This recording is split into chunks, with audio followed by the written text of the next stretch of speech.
5 minutes after 10 o'clock. Thank you for tuning in. A lot of the guests that you hear us talk to are introduced to us through publicists or booking agents or they come from all over the place. Our next guest is somebody we met at an event that Robin and I were doing, and I invited him to come on the show because I think he has something really cool that he does, and right here in our own community. So here's the story.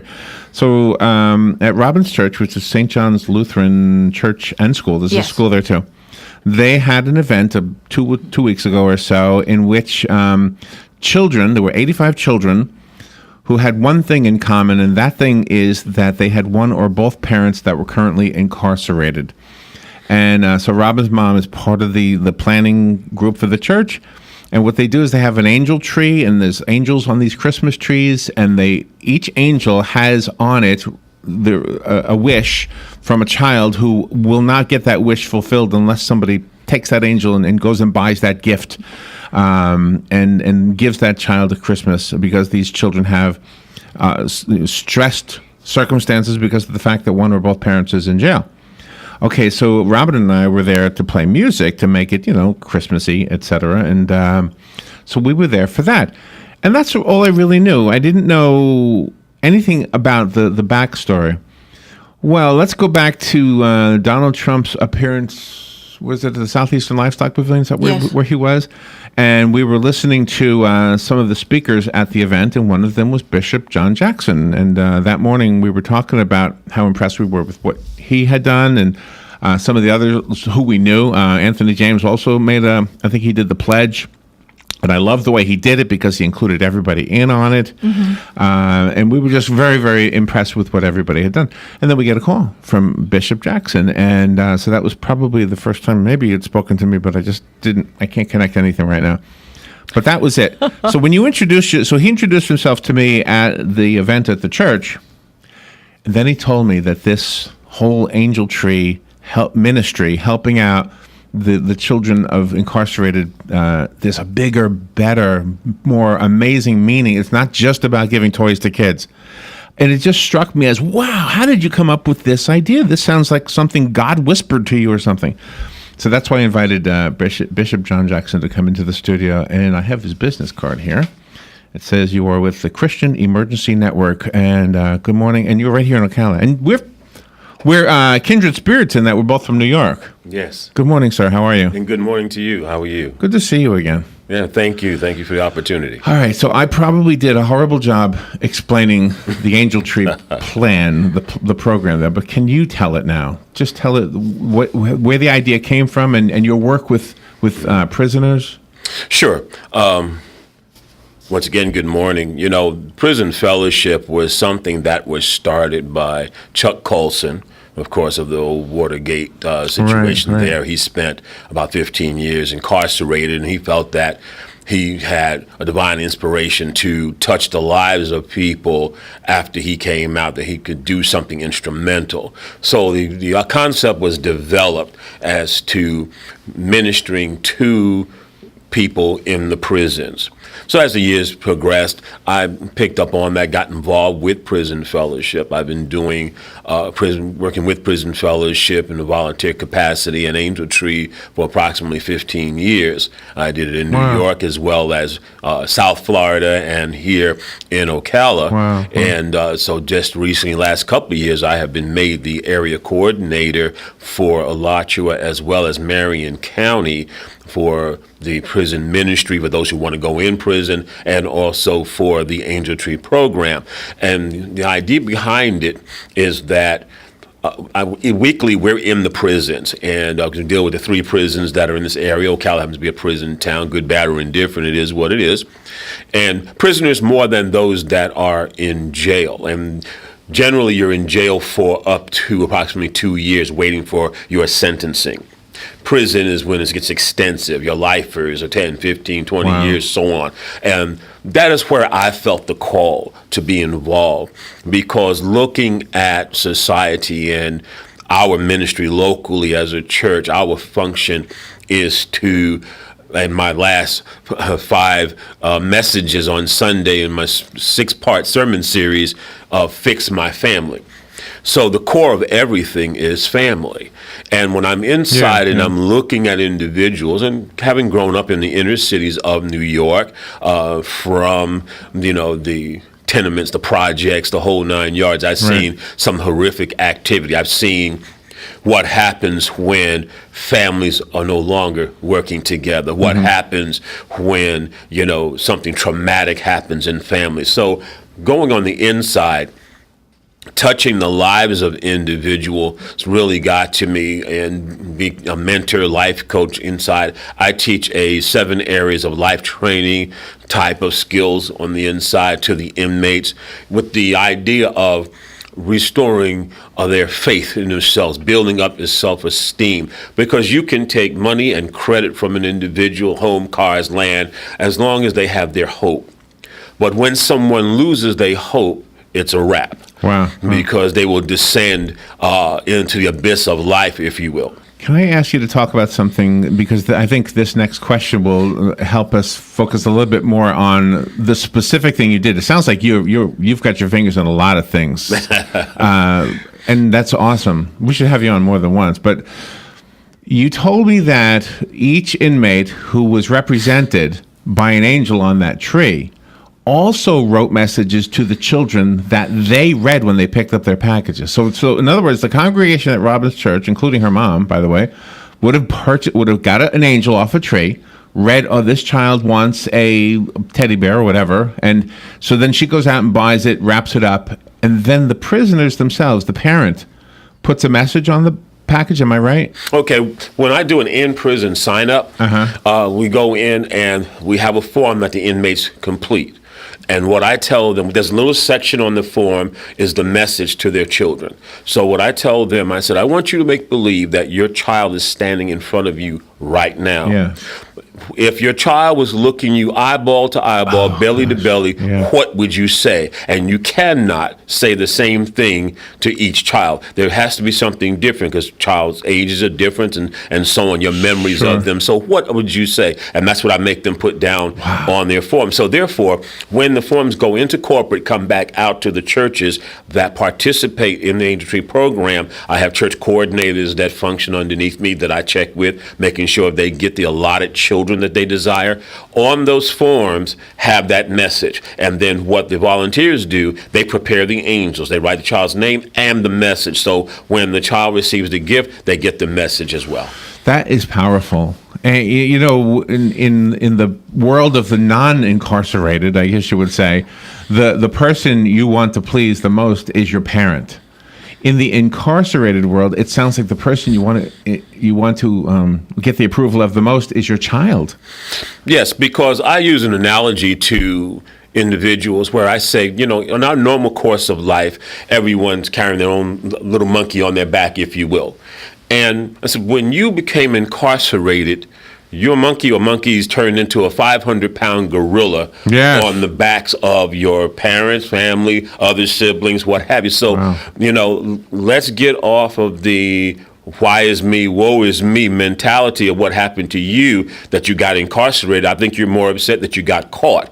However, let's look at the fact that what you did affected the lives that your life has touched, that was counting on you to be a responsible citizen. And when you no longer were capable of doing it or desired doing it, whatever you want to use as a definition of that, now they're responsible. So they don't like you too well. So here's what we're going to do. Let's work on developing a bridge to bridge a relationship. Again, that's one of the most phenomenal things that the Angel Tree program has the ability to do, that once the communication levels, because I'm teaching parenting courses on the inside, I'm teaching anger management, conflict resolution on the inside. So within that scope, now I'm helping you to become a better person, teaching you how to like yourself first, because before you can like God or anyone else, you got to start liking you a little bit better.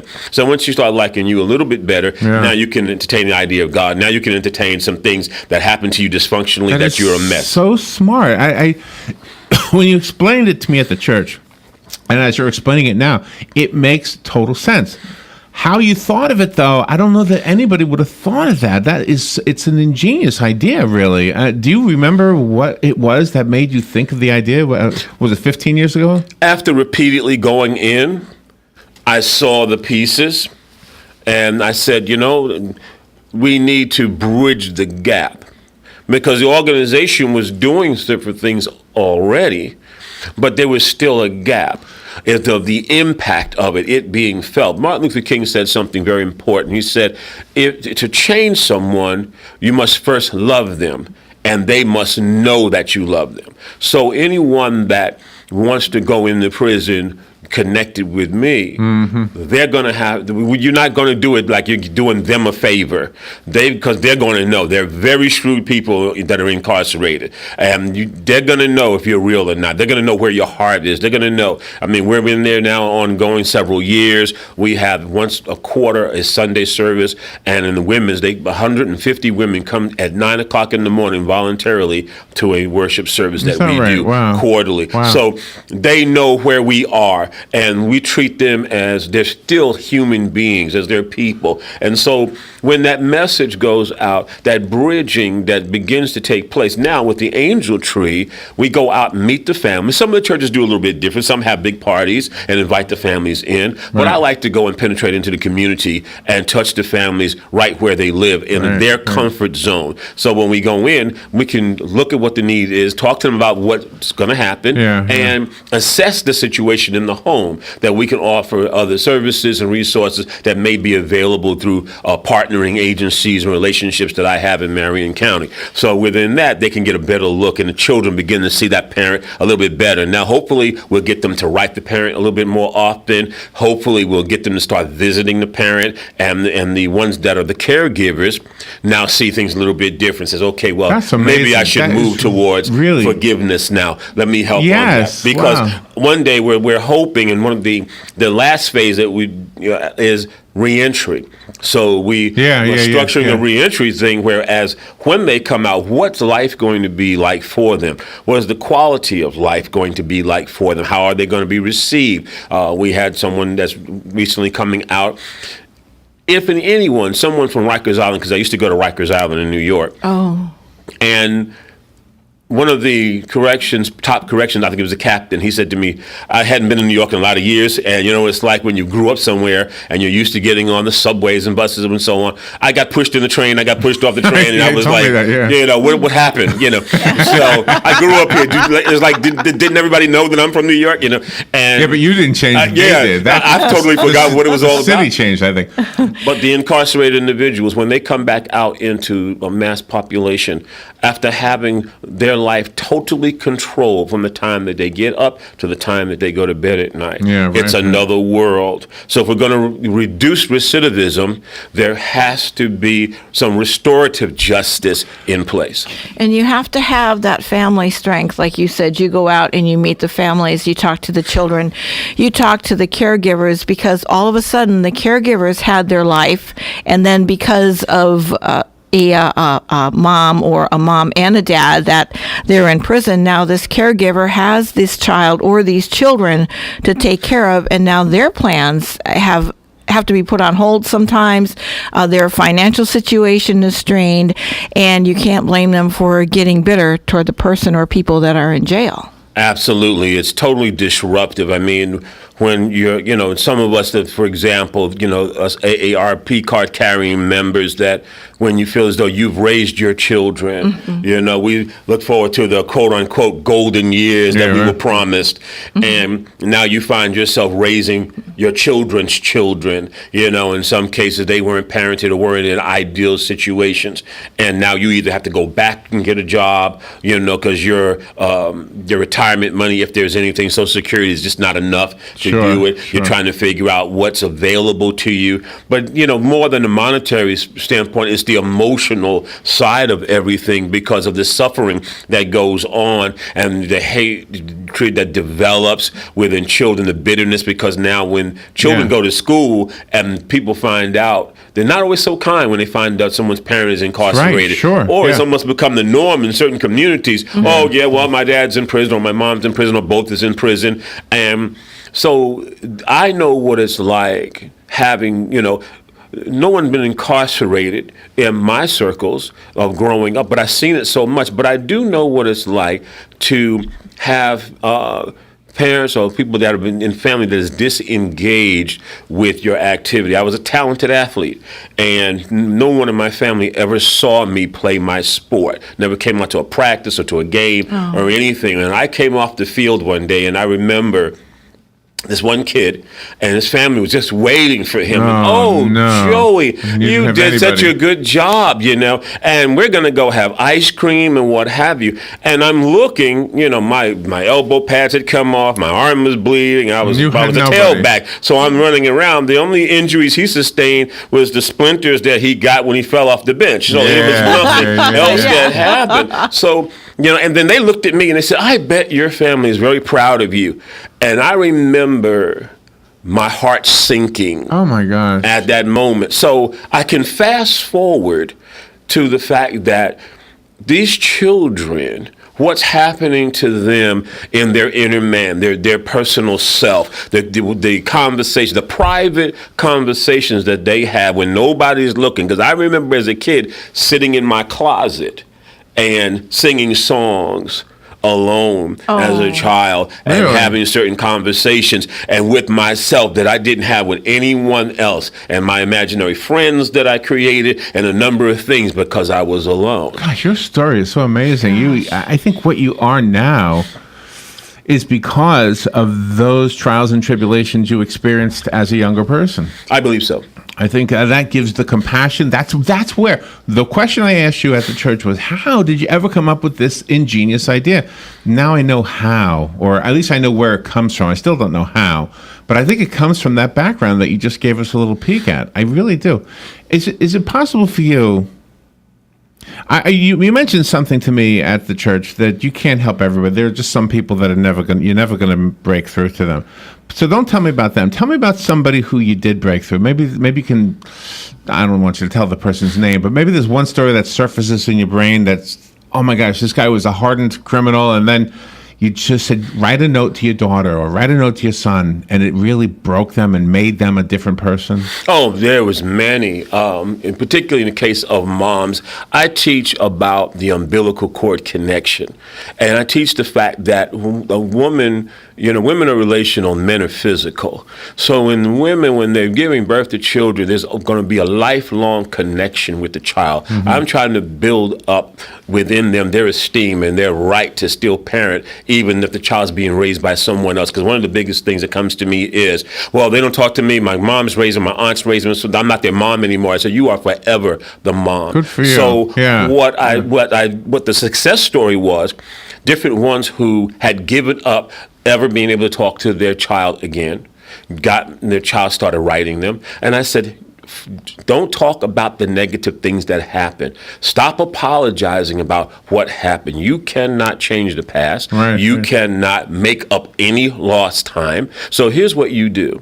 Find out about them. Make it about them, because reality, it is about them. So make it about them and talk to them about what's important to them, because they want to talk about the issues and why they're separated, why they're hurting. They're not ready for that yet, because you haven't earned the right to be heard there. They don't trust you yet. So you got to earn the right to be heard with a child, and particularly by the time they get to be teenagers, because now they have formulated their thought processes and their feelings about you that is going to be kind of hard to get past.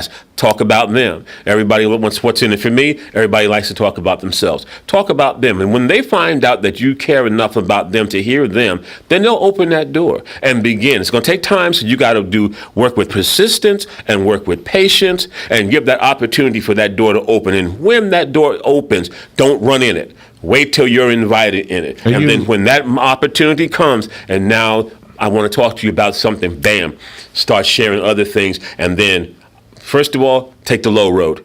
I'm sorry about what I did. I'm sorry about the pain that my life has caused you. I didn't mean it to happen to you. Please forgive me. Don't defend yourself. Don't try to blame everybody else. Take ownership of it and move forward. There's no way to measure your success. I mean, your success is on such a spiritual, emotional level. You can't count how many I don't want to be too corny or poetic here, but you can't count how many tears you stopped.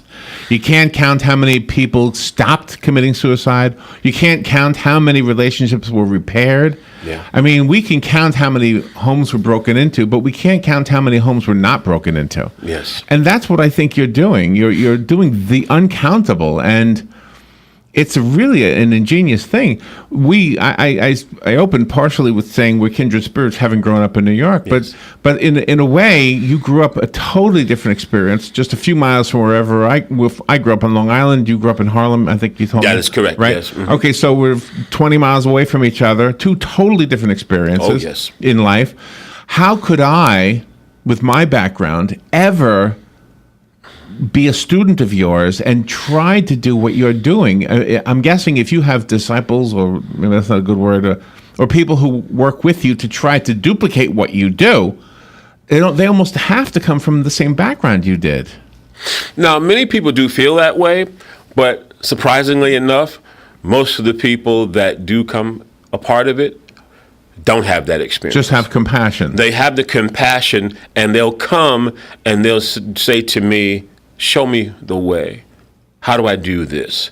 And I can take their temperature, if you will, to get an idea if they just have nothing else to do on an evening night, or they just want to feel like, hanging out with a bunch of folks, because that's not who I'm interested in. Individuals who really want to, one of my original philosophies is that in order to change a life, you have to change the life. And I look for people who are looking to see others' lives change, because many of us have not experienced a lot of things. It was amazing that when you're from certain sectors of society, you can be so inundated with it, you think that everybody lives that way. Mm-hmm. So you just, again, using whether it's Harlem or whether it's Brooklyn or Long Island, I had a home in Long Island, and you didn't have to come in the city unless you wanted to, because everything was out there. Right. So there was a whole educational level, cultural level, everything was very different. And when you go in certain sectors of Manhattan, you think everybody's rich. So you don't know what is going on until you cross over in certain areas. So when you're in those areas, you don't really believe that you can do better, or you think everybody's like that. Then when you come out of that, you're trying to figure out, oh my God, what have I been missing out? So we can't catch up that. But there had to be a change. I've been through enough things in the course of my life, been exposed to enough people going through a lot of things in their lives, and then I can connect with people. Wow. I'm interested in connecting before I try to correct, and I think that's the kind of people I get to meet. You are a real leader in our community, making a real difference. Bishop John Jackson, I wish we had longer. I am fascinated by what your story is and what you've done, and learned more in this little interview than I knew from that other smaller interview at the church. How can we help you? Is there something we can do? You're sitting in a room that 1 week ago was filled with toys. Wow. You know why it was filled with toys is because these listeners felt the need that we wanted to fill, which was the homeless children who weren't going to have any Christmas. Yeah, they're so homeless. These listeners came through. How can they come through for you? What do you need?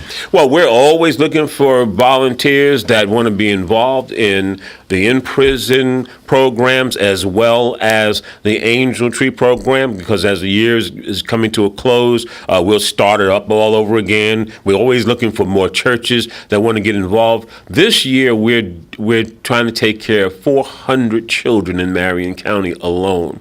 And we just had a couple of parties with some of the nice churches and organizations in the area. We're so grateful for you all, as you know, with St. John, as well as one of the New Covenant Missionary Baptists, His Compassions, wonderful, wonderful people that have been supportive. But we need more people that are willing to participate from a voluntary basis and help us carry this ball. How do they get a hold of you? We got half a minute. What's a good contact? I can be reached at area code 352-897-7440. We will keep that number here. This video will be on YouTube and on Facebook. We'll make sure that. Can I put your phone number on the? Absolutely. On the what do you call it, podcast again? Bishop John Jackson, you are a hero. Thank you for what you do, and thank you for agreeing to come in to talk to us about it. Larry Robin, thank you so much. Many blessings to you and yours. And listeners, I think you'll be serving other people just by sharing the video. If you could do that for us, thank you, Bishop. We will be right back.